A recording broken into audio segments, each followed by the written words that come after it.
We're happy to welcome you all to the second webinar on intentional living on making women's work visible. I'm Deepika Khatri, and I'd like to introduce Arpita Joshi and Srinidhi Raghavan, who are co-founders of the Curiosity Collective. The Curiosity Collective is a young NGO that works in the arena of well-being and transformative change in Indian cities.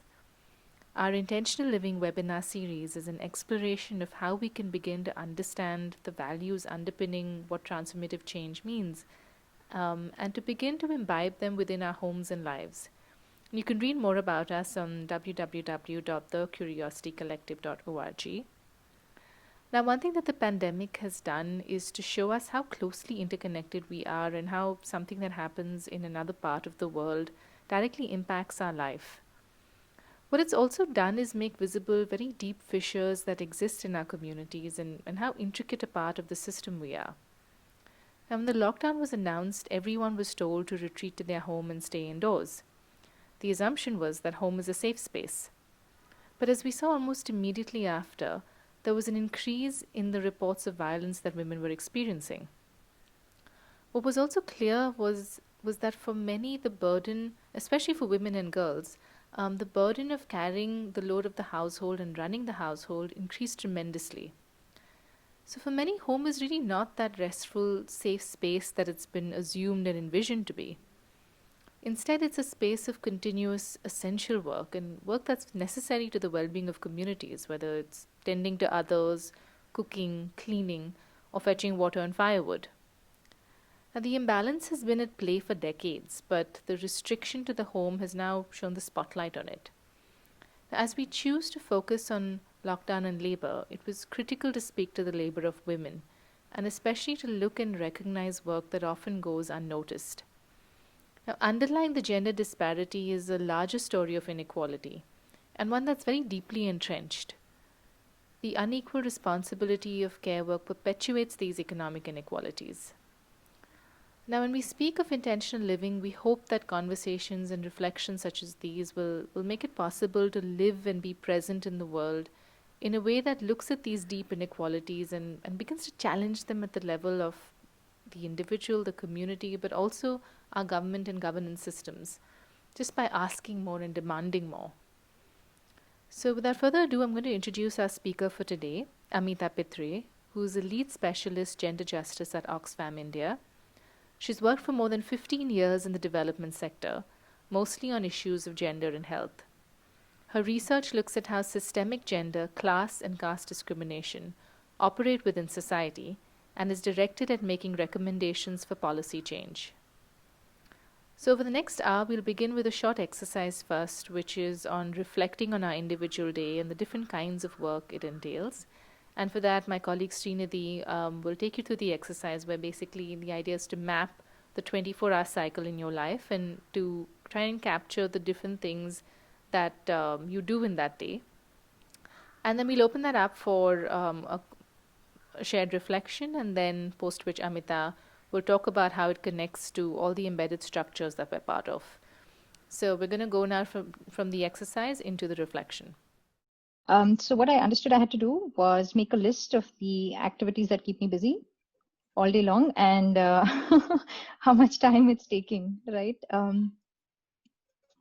I still couldn't get to 24 hours. Something's wrong. I'm having some kind of a time void. Something's happening. But typically, I spend a couple of hours cooking, 4 to 5 hours if I'm lucky at my job, which we're all doing from home right now. About 4 hours taking care of my kid. If I'm lucky, on a good day, a sleep of about 6 to 7 hours, and the rest of the, eating, bathing, resting, etc., maybe 2 to 3 hours if I'm very generous with myself. And as you can see, I'm still short of 4 hours, and I don't know where that's going, but it must be just me pulling my hair and kind of going, I'm going crazy. But that's generally how my day goes by. I do have help at home. I have an almost, 10-hour, a person who stays with us 10 hours to help us with all the odd jobs and take care of the chores like the sweeping and mopping and dishes and all of that.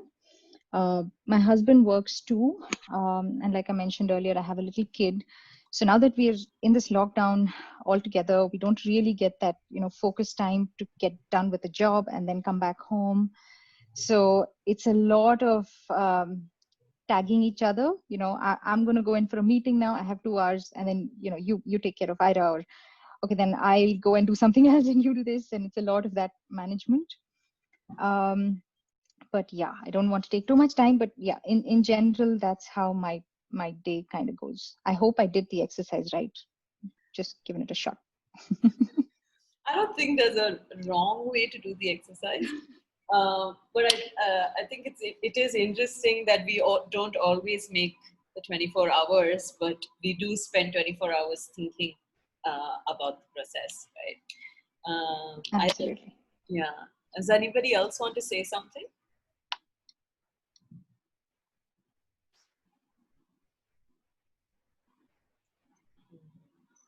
I think for me, the one thing that I end up not listing is always the amount of time I spend thinking about what needs to be done, right?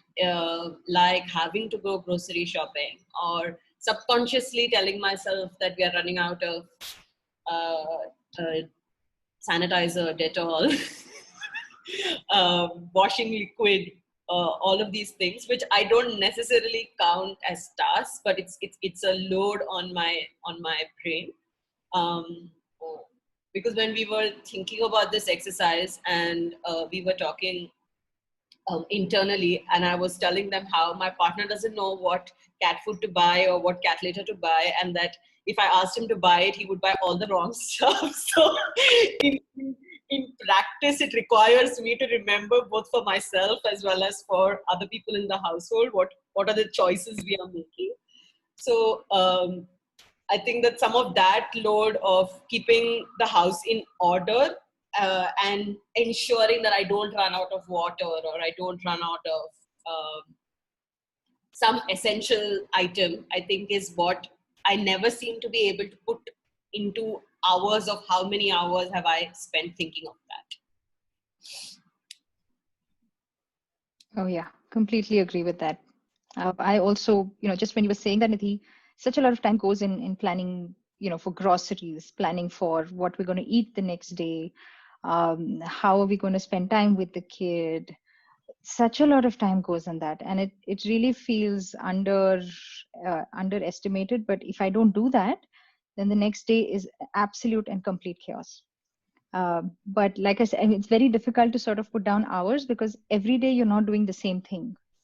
Like the few things that you do every day is something that you can allocate time to and say that, yeah, okay, this is taking this much time. But then every day when there are tasks that need to be organized and structured, and different tasks, then you kind of tend to sweep that under the, just managing household, or I don't even know what you call it. But yeah, you're absolutely right. Yeah, and I think what Raki's saying is true, that it's spread out so much over the day that it's hard to pinpoint the number of how we have to split it up, or how many hours did I spend thinking about going out to buy groceries. And now I think that's become more of a load than it was, say, pre-COVID, because now you have to ensure that you are wearing your mask, you're clean when you have your bath, after grocery shopping, before grocery shopping. So I think some of the juggling that is happening now is more in the nature of what we are allotting time to. I just wanted to check with other people if they had noticed any clear distinction or difference between pre-COVID and post-COVID in terms of the lists of things that they were doing.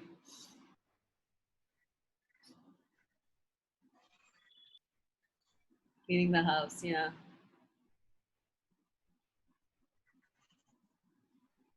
Oh, wow. I think that this keeping in touch with family definitely is something that a lot of people have been talking about.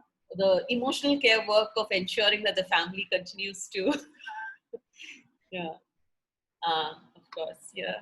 The dishes and the Yeah, kitchen. that was Yeah, that was something I was going to mention. The social reproduction, what we call, but basically relationship building and keeping it running, and the emotional labor. We often discount that and nobody puts it as work. Yeah. I mean, I think for me, the stark difference was I had a heightened sense of looking after my parents, which is not something that I particularly did prior to this, let's say. It was not something that occupied my mind space. Are they safe? Are they getting everything they need? Do they have access to the stuff? Are they being safe when they go out? Because I don't live with them. So I think that heightened anxiety, because they're old and they might require some kind of support. I think that, so checking up on them has become a new, it's definitely new for me in the post-COVID situation. Anybody else want to share something? Otherwise, I will hand over the floor to uh, our lead specialist. Okay, thanks so much. So I'm not thinking of talking, but interacting just the way we have been. You have a very enlightened audience, by the way. I know Rakhi and Meera both have done tons of work, both directly and indirectly in the field. So I'm not really thinking of telling something, but I was drawing attention to two things, two sentences I heard right here. One is, I'm just a housewife. And the other is, I've locked myself in, but I don't know if anybody is going to knock and I might have to run out. So two things. One is the lockdown has changed lives. So I'm going to be thinking of normal. I'm just going to be laying that out. There's a pre-lockdown life. There is a post-lockdown life. And then there is a life for middle class women like ourselves. And then there is a life for poor working class women, and issues sometimes are very different in all this. But the little bit of undervaluing, of course, women's labor often gets undervalued, and this entire concept of unpaid care work is about that. But also there's a little of how women also think about their work. So very often we undermine our own work in the house, and domestic labor is exactly that. It's so difficult to pinpoint and say. But whatever research has been done, like the International Labor Organization has, actually done this time survey looking at how women spend 24 hours of the day and how men spend 24 hours of the day and everything. And you know what they found? That women spend about more than 5 hours doing unpaid domestic work, including childcare, and men spend about half an hour. This is the global average. So it just gives us the kind of stark difference in the number of hours. And very often this goes unnoticed because we don't really put it down like that, like Srinidhi made us do the exercise. So I think that is one aspect, and these are the numbers in the normal times. And then we find in lockdowns, things change. We are sometimes just taking it for granted that we have help, etc., etc. And then somehow the work has swelled, and we are doing an 8 hours job from home, but we are barely able to give 5 hours. And in all this, the emotional part of it is something we often don't count at all. And then that is something that I find often is what keeps women behind very often, because that is sometimes you find, there's a CA in my building and she has left her job. And when you talk about it, she says, no, it's so difficult. And of course, we are also socialized. So social reproduction is not only about emotional labor. Social reproduction is also reproducing the next generation to think and act and be what we expect them to be. And then we also transmit values along with all of that. And one value we have kind of transmitted along with everything else is how we value labor, which is done so that labor outside is able to function without any encumbrances. So the thing is, this whole thing of cooking and cleaning and keeping the house in order is actually the foundation of all this capitalist society, which actually values labor when you go out and do. So it's not something that is new to this group. It's mostly everybody knows about it, but I just felt that we can connect the dots when it happens like this. You're forced to kind of face it in this new situation of lockdown. So one is, we have undervalued our own labor, and when middle class working women have to leave their jobs midway, they are also left with justifying and saying, it's really for the good of society, and how, my son, he needs me now, and I need to give that kind of quality time. So there are things along which are highly varied. It differs from region to region. Can I continue? Yeah, okay. So I was just saying that there are multiple things here that are taking place. And one of that is that, are we counting the work? That is one thing. So there is this entire body of research which says that if women were able to work the same way in which men are able to work now, spend 8-10 hours outside, not having to care, there's somebody looking after the home, that about 27% of the country's GDP would increase. So one is that we are not taking care of that bit of it, but then there's this entire thing about how policies, etc., are put in place. For example, some of our friends who are abroad, and they can really depend on childcare. They know what is the kind of childcare they are going to get. It's standardized, it's there, everybody is using it. So almost from the day they have to leave for work, 3 months, 6 months, young child. In India, you cannot think about that.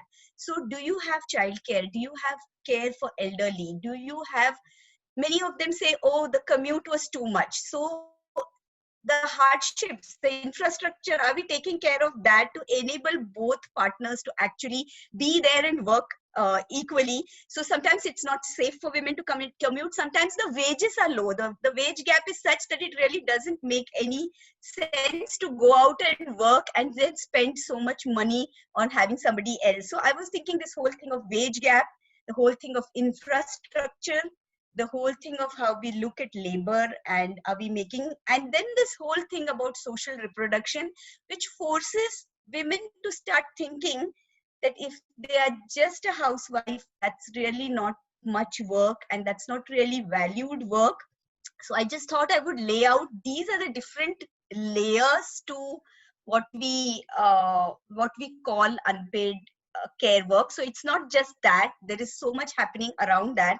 And then we find its linkages to the kind of violence that was reported a lot after the COVID lockdown. So I'm going to take a pause here and see if we can develop it from there further.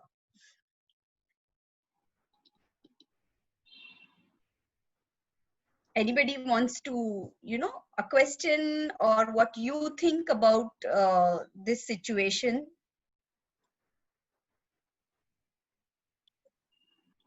If I may, I think what you mentioned around the infrastructure around care, and I think sometimes we don't think about that in terms of it being enabling or not enabling, but I think it would be useful if you could speak to that, because you don't really think of it. Typically women are taking on that burden, so if you could respond to that.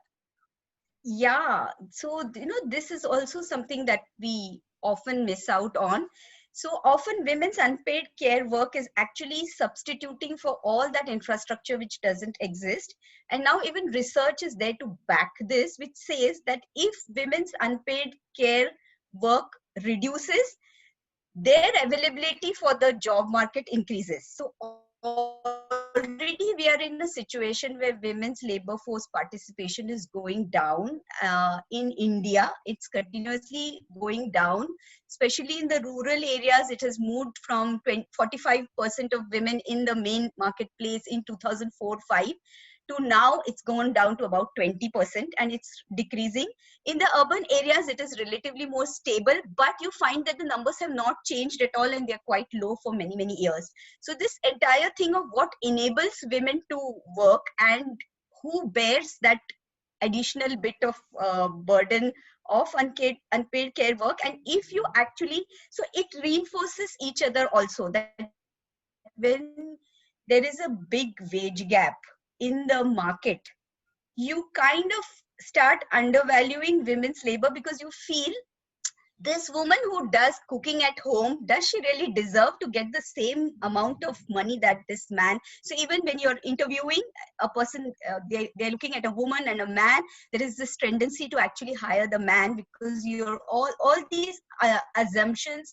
She would be taking leave, she will need to look after her children, she would really be taking time off. For her it's always going to be secondary priority.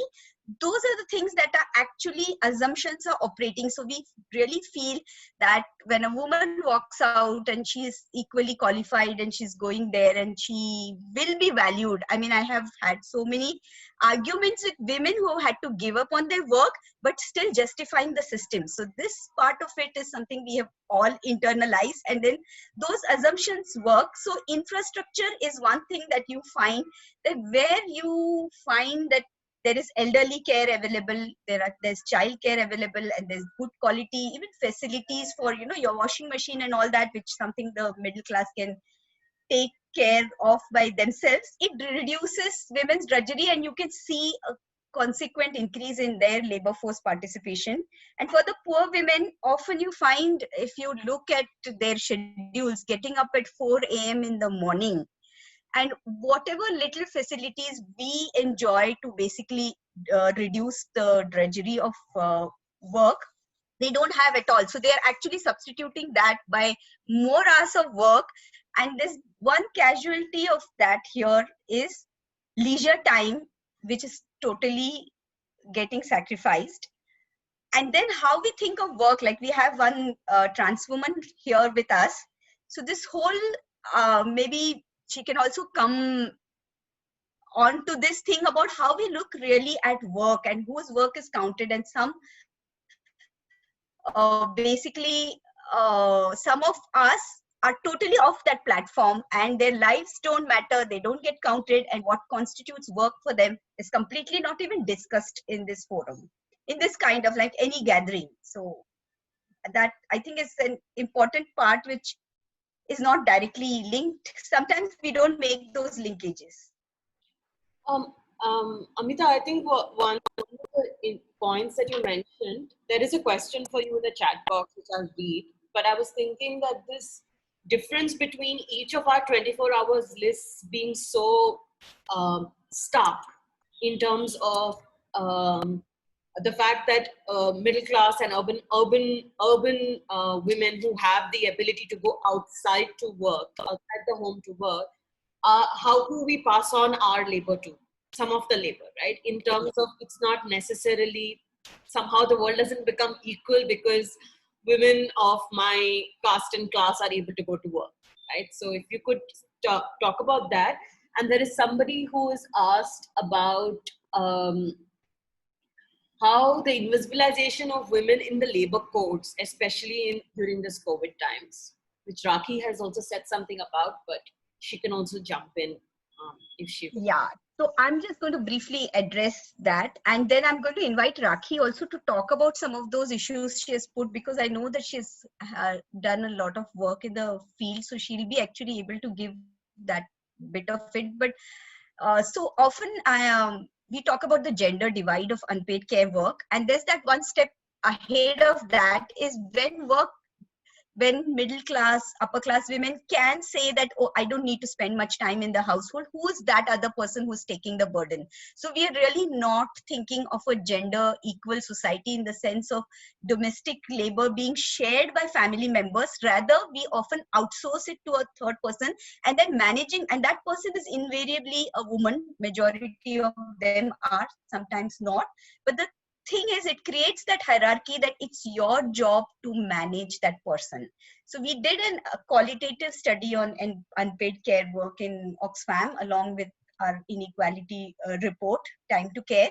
And we found that the minute that other, so of course, middle class women have this big respite when some other woman, so it's always on the woman's shoulder that another woman's career is built and all that. But the minute that other woman takes an off, it becomes this woman's responsibility, the woman of the house, to stand in, fill in, and do everything. And also the management part of the work. So who does what, how is that labor going to be utilized in the house? So whose birthdays, for the middle class women, it's often like that. Where do we have to go? What gifts do we have to get, etc. And for other women, it's equally there, but planning life because they cannot, have so many of the other things we take care of. So one woman's burden is often borne by another woman. This perpetuates a kind of inequality. And I would invite Rakhi to bring in those points. I'm not very good at looking at the chat simultaneously, but she has made some important points. No, thanks. I just wanted to say that I think that we need to think about the way that the care work and women's work paid. I mean, when we talk about women's work, it's the paid and unpaid, right? So let's talk about work in a more holistic way to begin with. Otherwise, we only talk about work when we're talking about paid work, waged work. But that fact that the way that the liberalization policies destroyed our social fabric, destroyed our family fabric, and our established, not that they were necessarily very equitable, but our traditional ways of sort of organizing our social lives. Liberalization policies made that worse because simultaneously the government was pulling back from a lot of the welfare policies, and monies were being pulled out of social security and welfare policies. So the burden of that got transmitted onto the working class families and necessarily onto the working class women. And in that way, the working class women have been subsidizing the rise of the middle class and the elites in the liberalization phase, if we want to look at the macro picture that way. And I think I blame all of us, the labor movement and the women's movement. We have not taken this issue of whether it's childcare, socialization of care work. Just to give an example, if you look at East Asia or Southeast Asia, it's very common in Vietnam or in Indonesia or Malaysia to see entire families eating at the local eateries, right? During meal times, there'll be families all out on the streets, they'll eat and they'll go home. Can you imagine doing that in India? वो तो थू हो जाएगी औरत की कि हाँ काम भी नहीं कर सकती, बाहर लेके जा रही है सबको खिलाने के लिए. So how we value, how that is to be done. There was an experiment in Bangalore with garment workers that could they socialize some of the cooking by setting up canteens. In many of the, whether it's MKSS and other sort of experiments, cooking has been socialized to some extent by setting up, canteens, collective canteens. The idea was to also maybe externalize or socialize the washing of clothes.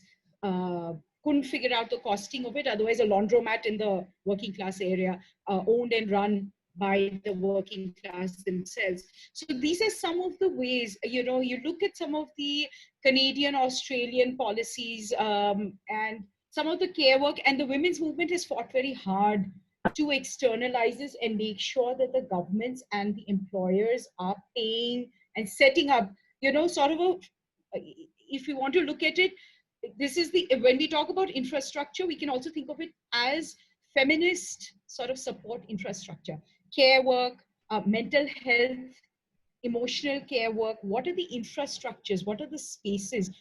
Whom can you go to? Who will pay for it? For example, just to now segue into sort of the labor codes, if you even start from the sexual harassment or the domestic violence laws, paid leave for the victim or for the survivor, it is still not encoded, at least for the private sector, right? There may be encoding for the government sector. I don't know how many women are still able to avail of that facility, but private sector, it doesn't exist. So we really do need to start thinking of what are the areas in which women of different classes, caste, religious backgrounds, if they're from migrant backgrounds, what kind of support infrastructure they need and for it, and what would be the proportion in which we would contribute, the government would contribute, and the employer will contribute. I'll just stop there, but I hope that it covers some of the issues that we're talking about. Just an extension to what Rakhi mentioned, when there was an extension, there was a by the government that maternity leave should be available to all women for 6 months, they immediately saw a drop in hiring of women. So how it is the women become a liability to the organization when you try and push for these kinds of reforms, when that entire system otherwise. So there's the judiciary, there is the laws, there is the executive policy, everything around a patriarchal structure where you expect women.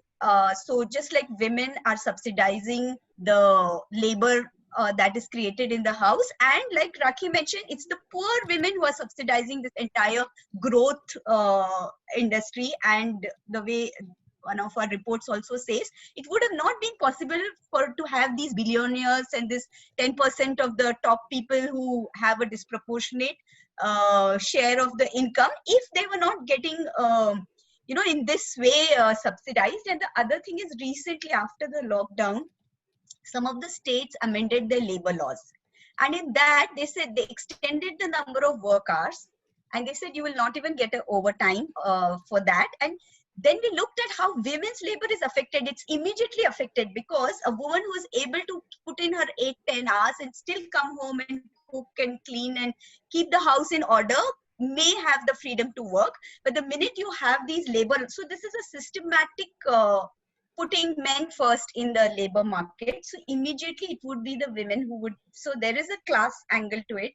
There is the way our society is organized, and then there is a gender angle to it. And I agree with Rakhi that though the women's movement and the labor movement, they've worked on it in different ways, we are still a far cry from coming together and having a coherent set of demands to say we think alike. In fact, very often we see, like, especially about the sexual harassment at workplace, I've seen a Mumbai University colleague told me that if there is a case against somebody who is in the union, there's immediately a gender rights versus a caste rights, class rights angle that gets put across, when actually it's an issue of both.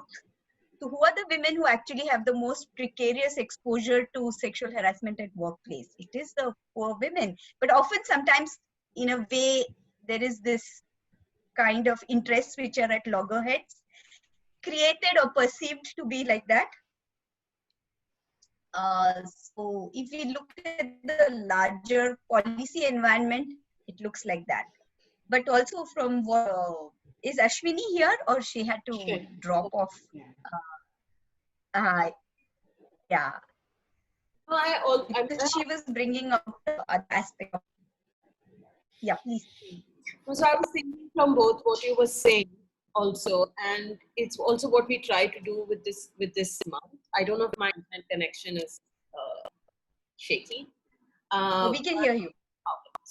Because one of the things that I was thinking of, just because of what you all were saying, and how even Arpita mentioned it in the chat, is that even the unorganized labor force that had to migrate now in this COVID times would have disproportionately affected the women migrant laborers, which I didn't think we saw so much of how gendered that experience could have been in the reporting, because it was so heavily reported as a as a humanitarian crisis, and I understand that it affected them, both men and women migrant laborers. But I think that if you could, if you have anything from Oxfam heard about anything specifically around the women workers who were migrating, who were going back home, walking, etc., anything that was pertinent to be shared, which is primarily comes from a woman's experience. So for me, the biggest concern was that nobody thought women were among migrant workers. There was a sheer invisibility of that entire experience. So actually, women domestic workers are very it's a large share of workers, and then also Rakhi will talk about the garment workers also, but there's a substantial number of women among migrant workers, and they were kind of quite invisible totally. And then when you look at arrangements and infrastructure for them, very often things like, of course, the food security, the general insecurity was common to both, but this entire thing about if you are like women delivering on the roadside, we had those kinds of cases. And so the things like these toilets, sanitary napkins, there was one woman who had talked about her hardships when she started menstruating. So the thing is, those are the kinds of things which didn't figure at all anywhere in the entire dialogue. And then migrant women will often have children along with them. Then there were those quarantine facilities, and they did not have arrangements for childcare. So there is this entire gamut, because we have not actually thought that in the labor force there are women, and they would also be migrating, etc., etc., just the way everybody else has been. And then when we also look at food security, when people come back, the temporary cards, it's most difficult for women workers to get all these temporary ration cards or anything, because for them it's most difficult to show documentation. Your name has changed after marriage. None of your different documentation cards tally with what you can show. So the ones who really fall off the platform are often women workers. But maybe I can invite Rakhi to talk about other hardships. And then the labor laws was something we really noticed, but Rakhi can maybe contribute more to how women migrant workers have been affected. Well, in the Gurgaon area, the women that we were working with, the domestic workers have now started to go back, because they were first waiting to see whether they were hired back, whether they would get partial wages at least for the months during the lockdown. अब जब मालिकों ने बोल दिया है कि नहीं, वापस नहीं आने की जरूरत है, and they can no longer sustain the household, pay rent, etc., because their husbands are also out of work, many are now starting to go back.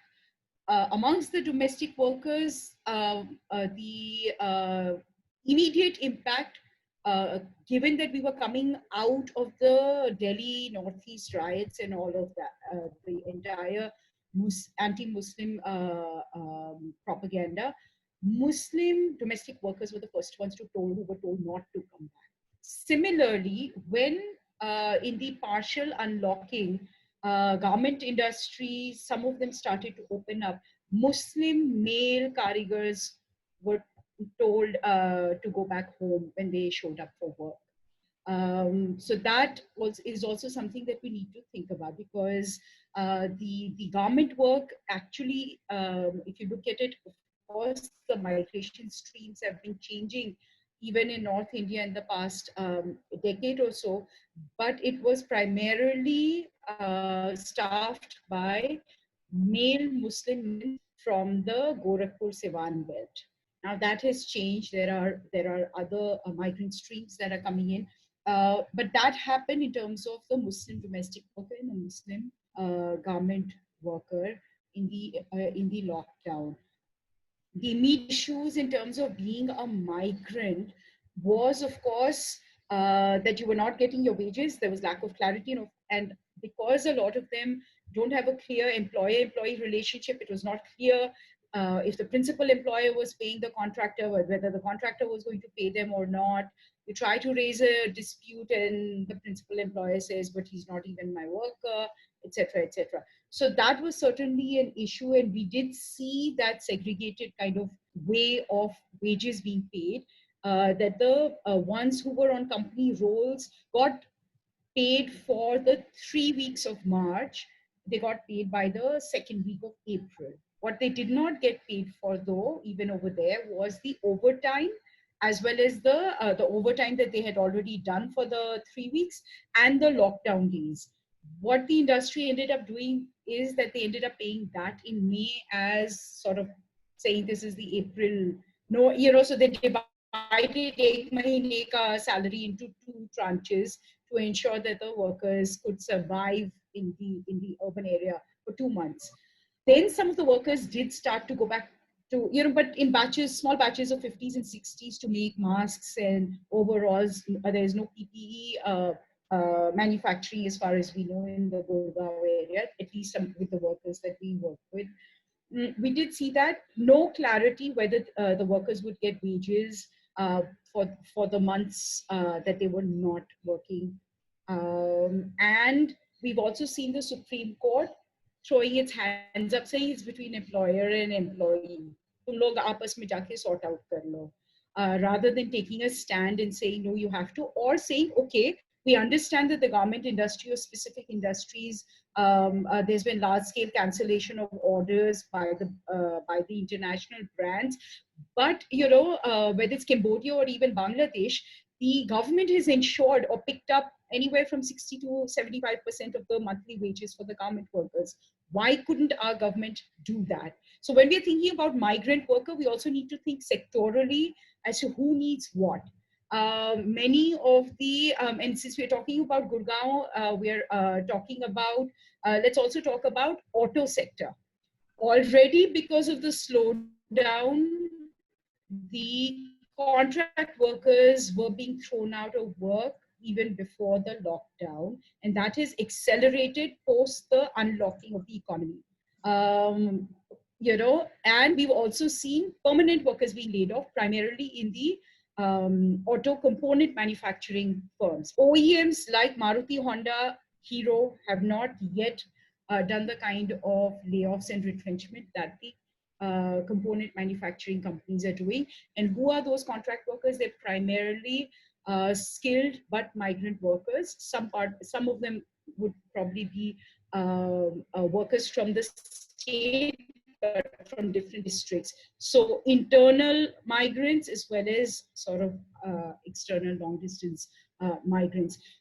We are not geared. The reason why the migrant workers crisis has erupted the way it has also goes to the whole sort of informalization of employment trend that has been happening post-liberalization, all in the name of ease of doing business, competitiveness, blah, blah, blah, blah, blah. Now, you can take, we've been arguing for the longest time that you can take care of these issues within the existing law framework that we have. There's nothing that stops the management from negotiating with the unions or with the workers, which, as you saw, some companies like Bajaj Autos and others did say that, firing workers would be the last option. Let top management take a pay cut first. Then if you're still struggling, then perhaps the workers themselves could take a wage cut for X number of months, and we could make up, either it's a permanent wage cut for those months, or we make it up when profit made. So you think of workers as equal partners. That's what's happening. And somewhere I think the migrants is also bringing the fore our continuing feudal mindset when it comes to thinking about manual labor. It's not employer-employee, it's master-slave or master-servant framework in which we are still continuing to work. And I think we need to address, so if we were to move from that master-servant or master-slave then the caste, the religion, the all the social groups whom we marginalize on vectors of social oppression, you'd have to bring them into some kind of an equal framework and start thinking of them as workers, without some of their social markers. So We haven't moved in that direction. Yeah, I totally agree with you, Rakhi. And I just thought that I'll bring one more aspect to this, is how intellectual work is prioritized over work for which you use your body and other organs. And I wanted to know if Catherine had something to contribute to, you know, expand our horizons. You have to tell Srinidhi about the time, okay, if we are beyond one. But I was thinking, if Catherine hasn't spoken, and there are those aspects of work which are there which don't ever get discussed, so I wanted to know if she had something.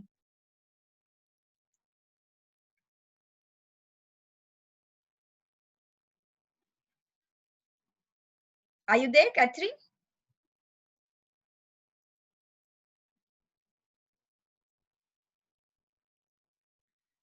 Yeah,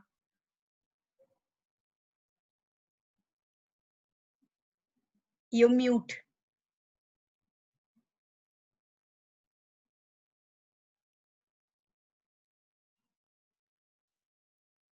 I didn't experience that much. Still studying. That's mm, You want to say something? You can talk in whichever language if you feel comfortable. Hindi,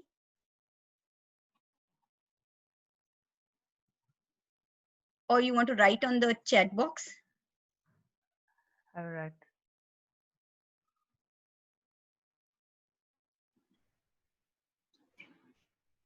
I was also thinking, in contrast to what Mehreen had mentioned earlier, and this is something that we had explored as well, about the extra pressures for women who might not be quote unquote normal. So all the women who fall outside the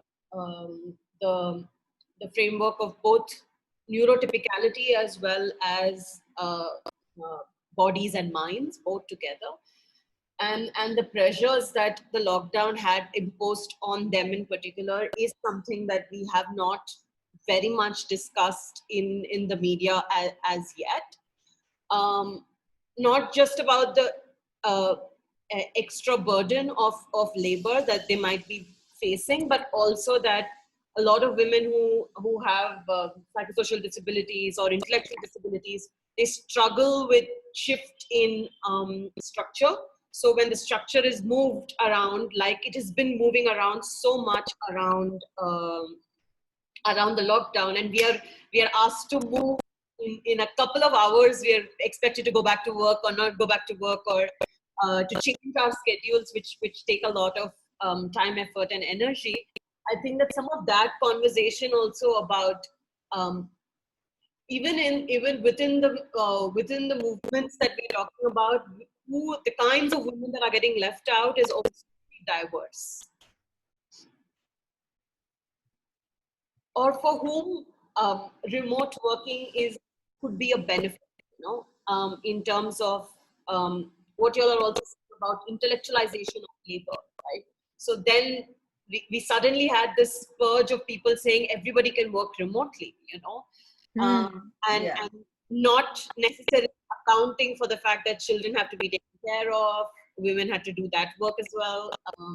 Also entertaining children, which is such a huge pressure on women of the family, right? And if you don't have, say, enough devices in the house, then your child is not going to go to remote school, right? So all these, I think, repercussions that sort of emerge from the uh, from how the woman's time is occupied is interesting to us to see.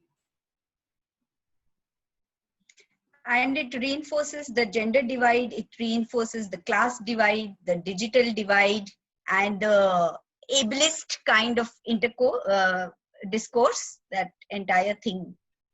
Totally agree. Yeah. Yeah. I think it's just that the layers in which we have to be discussing it and the layers in which we are discussing it are two different spaces right now. And I think some of the conversations that we've been having right now are also important and necessary.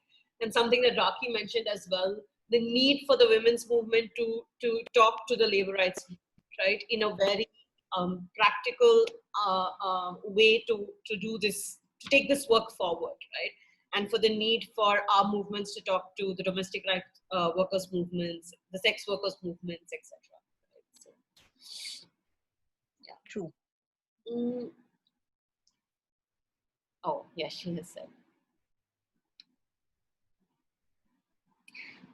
So Catherine has typed that division between in physical labor and intellectual labor, not accounting the impacts of mental health, socioeconomic disparities.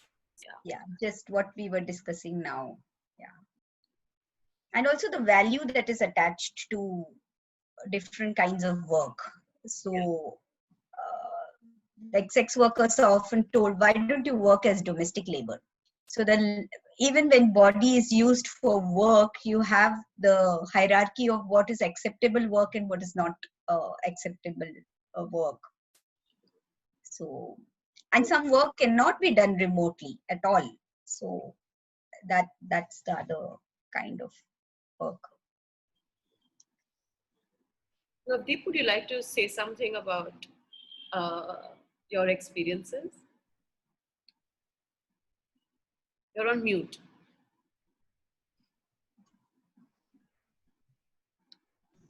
I don't know what experiences, but I mean, listening to to folks here, Raki as well, about the way in which women migrants workers have been invisibilized. I mean, I sort of this idea that that one way of visibilizing work is also by sort of figuring out prices for that work. I think it's made us take pretty huge strides in some ways forward to visibilizing work. But on the other hand, given the structure of our economy, which is basically when we look at the structure of capitalist society, which we have been sort of very deeply entrenched in for at least 20 years, 25 years now, with the beginning, the 90s, things like this. Sort of the idea of wages seems, in terms of women's work becoming visible, has seen almost as a kind of a it's like a charity activity. It hasn't really, like Raki also said, there's no sense of, first of all, employees and employers being equal human beings. So they're master and slave, and therefore anything that happens in terms of who gets what in terms of wages. Arpita wrote that one fine day labor rights got totally infringed. 3 states just removed all kinds of minimum wages. So I mean, in that, not only does it hit women worse, but the sort of, if the focus is always on these things, that what's a better price, what's a better wage, or what's a better deal, without looking at the structural inequalities and sort of exploitation inbuilt into this idea of what constitutes value. And I think that's not where labor economics has unfortunately taken us forward, beyond just saying that women's work is invisibilized because it's not paid. Beyond that, yes, I mean, that's a starting point. It's a fabulous starting point.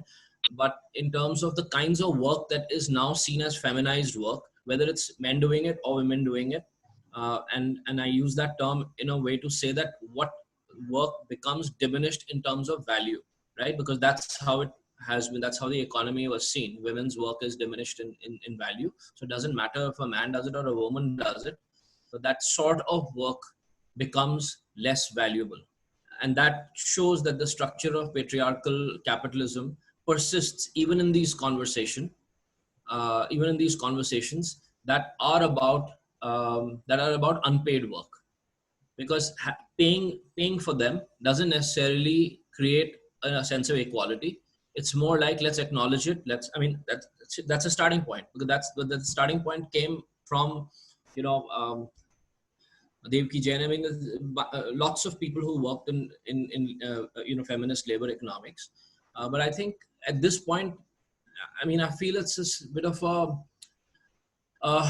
I don't know, it's a bit of a vacuum that, without talking about seriously about in this whole conversation. I mean, I know that Raki's from a union and has worked with NTUI, if I'm not mistaken, for, you know, but the idea of unions, the idea of wage bargaining, the idea of all of these things have not been in the forefront again. And I mean, the politicization of unions has one thing to do with it. Second, many women's organizations have not been necessarily political in that sense, where they've been much more about, sort of seeking, they've been bargaining organizations. Not that they had a choice. I mean, I'm not saying that they didn't do this because they had a choice, but because that's the inherent structure of capital is still of that kind, and it's still run in a way that is very masculinist. And I'm just wondering, in this entire process of, you know, the crisis of workers, how do we sort of talk about that, going back to labor unions, going back to a welfare economy, not back, but at least starting to talk about it, because without that, it's very hard to see how these things are going to actually change. And work in workplaces which have large number of women, even at managerial positions. The situation, I had a student project last year that looked at, you know, general upper class corporate life, and they showed that were deeply masculinist. Even if they talked about family welfare rules, and they had good norms and stuff like this, it was very much oriented to women getting more time off and doing housework and, you know, things like that. So yeah, that's just what I wanted to say, that, you know. So one thing I take from what you're saying, and I agree totally, is you need gender discuss same space as labor politics. It's not going to help. For example, all this unpaid care work that you have been talking about becomes labor of love. Women do it because they love to take care of families, and then this is coming in the formal economy now. See, because of COVID, all the front-end health workers are suddenly in focus. Your ashas, your body workers, they are going there and giving all these services. They're not even workers, they're considered volunteers. So this labor of unpaid care which women have been doing within the house, and I agree with you, just valuing it and giving a paycheck for that work is not the end of that politics. But now you're expecting that women should do this labor of love in the public services as well. So they have no labor rights, they have no sense of leave entitlement. They have to be risking their lives now because they are actually that, but they are actually volunteers, they're not even workers. And then the other example which we saw in Maharashtra is when women workers in the sugarcane field were asked to have a hysterectomy done before they can come and be workers, because they don't want any messiness related to menstruation and days off and whether you can be a complete worker or not. So a woman with a woman's body cannot be a complete worker. So you have a lot of those gender and social norms implicated in all this. So we cannot solve those problems by looking at it as a labor issue only. Yeah, Raki. Can I? Yeah, sorry. I just wanted to jump in, just taking off from what Amita said. Labor is labor issue. We can't, because we've visualized labor on bodies of men and bodies of upper caste men in India, bodies of white men in the Western world, perhaps. So, you know, even the category of labor needs to be complicated and needs a lot more layers need to be added to it. It needs to be rethought. And that's why if we could rethink the category of labor, then these different movements having to work together could become an organic process. Yeah. I mean, that takes us back to what Catherine has typed in the chat box as well. There's a lack of proper definition of what is work actually, right? But what classifies or qualifies as work. And I think often when we do the 24-hour exercise, for me, that's what I realize, right? That I myself don't classify some things as work, right? So it's easier to say cooking and cleaning are work, but it's not so much to say that thinking about what I'm going to cook is not necessarily work, right? So the idea of which part of the exercise it constitutes work, but also where I prioritize what I would give value to, right? And I think that value is something that all of you have been saying over and over through this, because it makes complete sense that what is the kind of work we value, but also what value are we ascribing to it? Is the value only money, right? So that's the question that a lot of us do ask, right? Because Yes, exactly. it doesn't have to be money, right? Does the value have to be monetary, right? And I understand that monetary is an easy way of assigning specificity to something that's abstract. But what happens when you cannot assign money to it, right? Like calling your parents to check on them whether they're okay. Nobody's going to assign value to this, right? But it is part of the work that women of the world are sustaining, right? So I think that those kinds of conversations become more and more nuanced, and then we have to ask, because when we released our episode on invisible work of care, we had a lot of women write to us to tell us that I do it out of love, right? And I enjoy doing it, right? And it might be true that she enjoys providing that care work, and that it satisfies her on many levels. But I think that the question then becomes that how do you even raise the question of monetary in that space, right? I don't want to ascribe value, money to her care and to her love, but what else are we going to ascribe to it to measure it, you know? I don't know if you want to measure it, but maybe how we can support it. Correct. Yeah. Because you can't measure. Maybe I don't like calling X number of people, but my friend does. So why put us on the same plane? Bhai, mujhe to nahi karna, right? But if somebody wants to do, what is the kind of support, and what I was referring to earlier is some kind of a feminist infrastructure which takes into account all these different. And I think our along with our category of labor, our category of work needs to undergo some rethinking, because we tend to think unconsciously work is paid work. Yeah, because we've always valued it by ascribing monetary value to it, right? So I think somewhere, if we could start doing that, if we could start supporting or honoring some of the people who do different kinds of, they support the kind of shared collective life that we want to build for ourselves in the community, then there are different ways of supporting the different roles and different work that different people would do, whether it's paid, unpaid, etc., etc.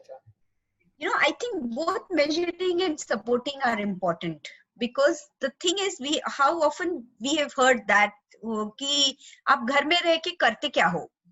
So this whole thing about whether it is work, how much time it takes, etc. And I also agree the support, that if I really want to stay at home, be a homemaker, and be happy with it, can I be valuable by myself there and not be judged all the time because work is paid work. The other thing is, when we talk about love, I mean, we have to realize these are all social categories. A woman is supposed to love her children and supposed to love cooking, and because she has also taught those skills from early on, she is able to do it better than the man. So I do it simply because I cannot eat what he cooks, or those kinds of things also come up. So because we have been taught to maintain human relationships, and calling my mother-in-law once in a week is my job, versus it's not the same. He calls whenever he feels like it, and there's no judgment there. And then I start loving to cook. I start loving to keep the house neat, because it's a way of life. So just break it all up, and that we are socialized into these kinds of beings.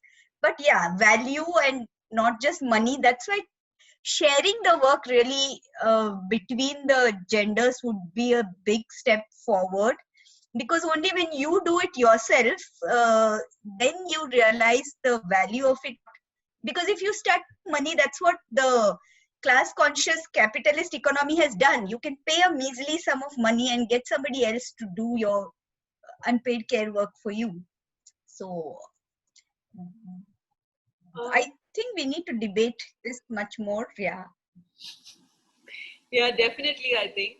I was just going to say, if you had any closing thoughts, we could wrap up. We've already taken about half an hour more of the people's time, but whatever you feel you would like to close with, we can close, and then Deepika will do the rest. Yes. For me, this was like really interesting to see. And my only one final thing is, let's gender those debates. And like Rakhi also mentioned, let's bring class, caste, religion, all the social structures into it, so that we are not sitting in our own small cocoon and kind of thinking about these issues. So then we could possibly give more holistic solutions to it. That we need to complicate the picture there. Yeah, completely agree.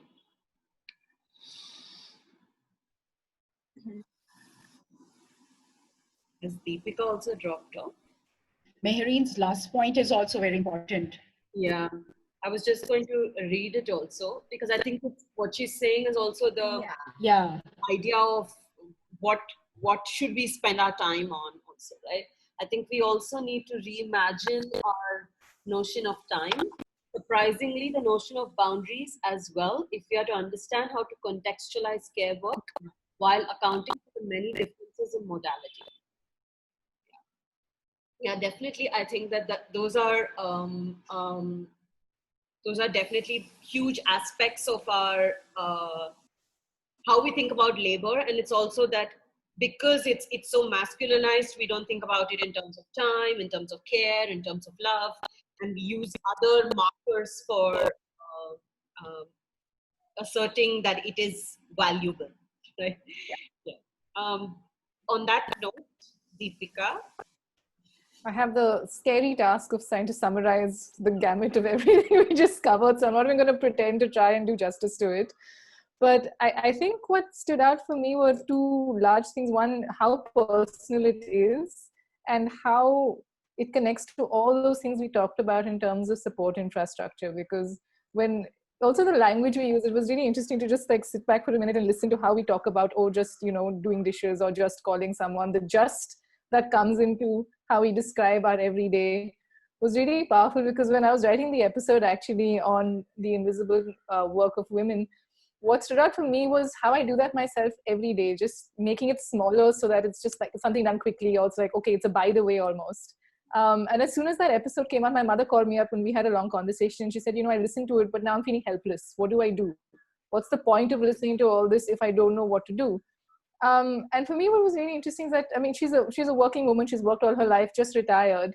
And for her to have to say that to me after, you know, spending a lifetime in the workforce in that sense, was really interesting, because it's not these big changes necessarily. Yes, we need to talk about all the bigger things, how these worlds interact with each other in terms of the different movements we spoke of. But in the day-to-day, how difficult it is to talk about these things with our partners, our husbands, our families, our communities, to say, this is work, it's important, I value it. So the next time someone says, oh, are you just a housewife? No, I'm not just a housewife. I do full-time work that's really, really important. And how do we say that and start valuing the work we do ourselves as women, the other women we see in our communities, the men who are doing that in our lives, to say that, not to say that, oh, you're doing a great job, but this is work that's important and I'm glad you're participating in it because your equal participation is required. So to change it to not say, oh, I'm going to take a photograph of my husband making a cup of tea. No, I don't want to take a photograph of you. But I'm going to say, yes, your participation is necessary just as much as mine is.